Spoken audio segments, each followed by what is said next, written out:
Hi friends, families எல்லோரும் எப்படி இருக்கீங்க? நல்லா இருக்கீங்களா? நான் நல்லா இருக்கிறேன்.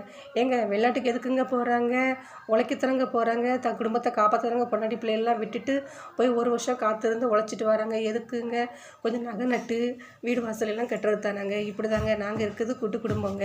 இப்படி இருக்கல என் வீட்டுக்காரரு வெளிநாட்டில் இருந்தாங்க. வெளிநாட்டில் இருக்கும்போது என்ன செய்வாங்கன்னா, உனக்கு என்ன வேணும்னு கேட்பாங்க. நான் வந்து ட்ரெஸ்ஸஸ் அது இந்த ஸ்நாக்ஸு, கேக்கு, சாக்லேட்டு இதெல்லாம் எதுவுமே வேண்டான்றுவேன். வருஷத்துக்கு ஒரு செயின் எட்டுவாங்க வரும்போதுமே.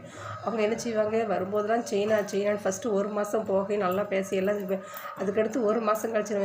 எனக்கு வரும்போது செயின் வேணும், செயின் வேணும். அவங்களுக்கு என்ன செய்வேன், அப்படியே அந்த மைண்டில் ஒரு டார்ச்சர் மாதிரி சின்னதாக ஒரு இதாக கொடுத்துட்டே இருப்பேன். அப்போ தான் அவங்க மைண்டில் என்ன செய்யும், வேலை பார்க்கும்போதெல்லாம் கொஞ்சம் கொஞ்சம் பைசாவை சேர்த்து ஃபஸ்ட்டு நம்ம வந்து லாஸ்ட்டாக கேட்டால் அவ்வளோ முடியாது. அதனால் அது 2வது மாதமே கொஞ்சம் கொஞ்சம் அப்படியே கொடுத்துக்கிட்டே இருப்பேன். ப்ரெஷர் மாதிரி லைட்டாக ஏற்றிக்கிட்டே இருப்பேன். அப்போ தான் என்ன செய்வாங்க, அவங்க கொஞ்சம் கொஞ்சம் எக்ஸ்ட்ரா வேலை பார்த்து அந்த காசை சேர்த்து வச்சு வரும்போதெல்லாம் ஒரு செயின் வாங்கிட்டு வருவாங்க.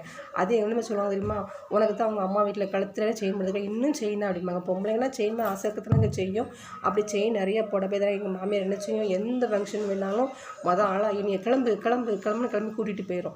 ஏன்னா மருமகள் செயின் நிறைய போட்டிருக்க, சபையில் கூப்பிட்டு போனால் எல்லோரும் மதிக்கிறாங்க. அதுமாதிரி இவங்களும் ஊருக்கு வந்தால் எந்த ஒரு வீட்டுக்கும் தனியாக போக மாட்டாங்க. ஏன்னா அங்கே நம்ம பொண்ணாடியை பார்த்துன்னு நினச்சவங்க செயின் போட்டிருக்கா, எல்லோரும் நினச்சவங்க சபைக்குள்ள வான்னு உள்ளே வைப்பாங்க.